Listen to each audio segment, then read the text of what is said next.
मोहन यादव ने कहा कि गाजीपुर में गाजे बाजे वाले जिनका आतंक चलता था, ये इस देश की खाते थे और बाहर जाकर दूसरे देश की बजाते थे। ये इस देश में रहकर पाकिस्तान जिंदाबाद के नारे लगाते थे। सीएम मोहन यादव ने कहा कि बीजेपी सरकार की हिम्मत है कि पाकिस्तान जिंदाबाद का नारा लगाने वालों को घर में घुसकर मारा। मोहन यादव ने कहा कि जो रामकृष्ण गीता गौ माता को नहीं मानते, वो लोग किस आधार पर वोट मांगने आ रहे हैं। मोहन यादव ने कहा कि मोदी सरकार बनेगी तो हम मथुरा में मुस्कुराएंगे।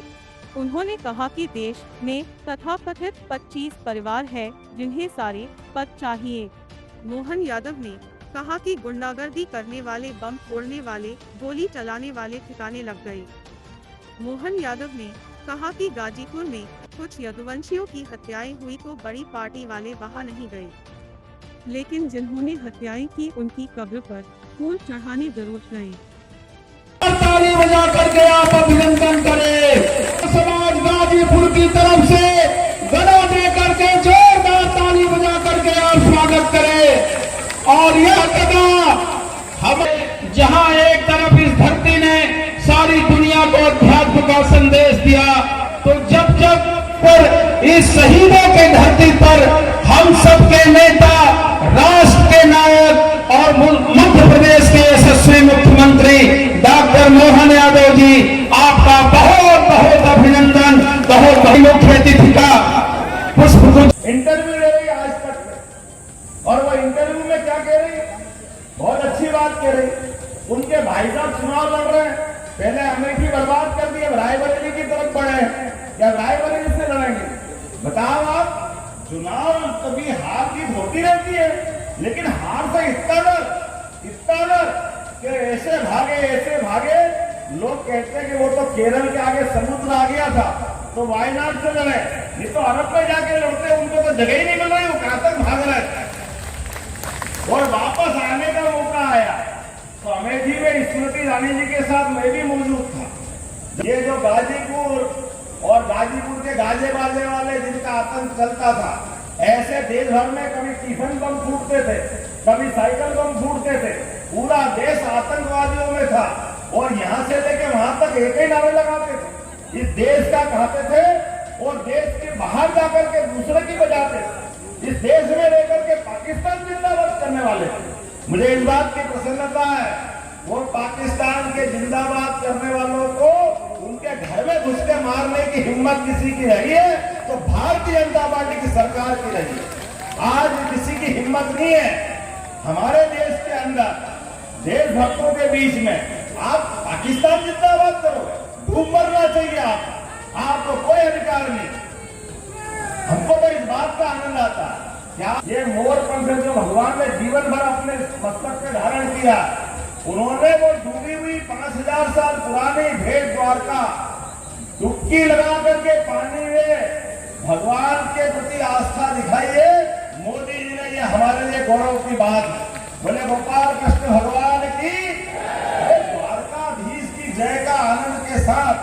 द्वारका का जो उस समय का गौरव था, ये वो लोग हैं जो भगवान राम पे प्रश्न उठाते हैं, ये वो लोग हैं जो भगवान कृष्ण में प्रश्न उठाते हैं। ये ना कृष्ण को मानते, ना भगवान राम को मानते, ना गीता को मानते, ना ये गौमाता को मानते, लेकिन वोट मांगने हमारे बीच में आते।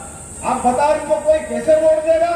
और वो भी तब जब चुनाव हमारे ये 2024 का गया कि आने वाले समय में गंगा वालों को जमुना जी बुला रही है, बोलो बुला रही कि नहीं बुला रही? गोपाल कृष्ण भगवान की आपका अपना वोट अब जमुना जी के कृष्ण कन्हैया के लिए। आपने मेरे को मटकी तो दी है यहाँ पे, लेकिन मटकी फोड़ने के लिए आप सबको निमंत्रण दे रहा हूँ, मोदी जी की सरकार बनाओ और आनंद के साथ धूमधाम से हम मथुरा में मुस्कुराएंगे।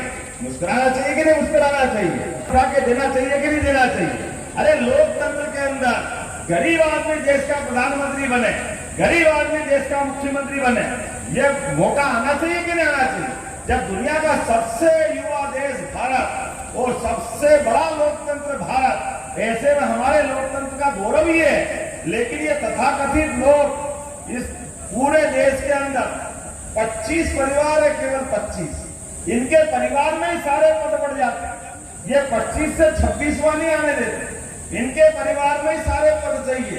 तो ये हमारे लोकतंत्र का एक तरह से कलंक है। इसको निपटाने के लिए हम सबको संकल्प करने की जरूरत है। और मिलते उत्तर प्रदेश में जिस प्रकार का माहौल बना हुआ है, सभी गुंडागर्दी वाले,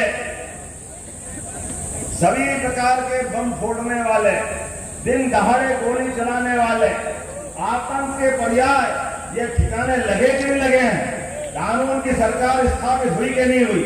मुझे जानकारी दी कि भाई साहब यहाँ कुछ यदुवंशियों के हत्याएं हुई, लेकिन हत्या वाली जगह पर यहाँ बड़ी पार्टी के लोग कोई नहीं गए, और जिनके द्वारा हुई उनकी कब्र पे फूल चढ़ाने जरूर गए। दुर्भाग्य की बात है इस देश के अंदर। भाई साहब उनके पास जाओ आपकी मर्जी, न जाओ आपकी मर्जी, लेकिन निरपराध लोग यहाँ मारे जा रहे हैं, तो आपसे उनकी संवेदना नहीं होना चाहिए? जब आपसे उनका कोई संबंध नहीं, तो वो क्यों वोट देने जाएंगे आपको? तारीख के दिन 25 तारीख को आपका वोट डलेगा। एक और अच्छा है, 5 दिन आओ, आनंद मनाओ, तो दुश्मन की छाती पे मूंग दलो, घूमो अच्छे से, एक एक वोट पकड़ के लाओ, भाजपा के पक्ष में डलाओ।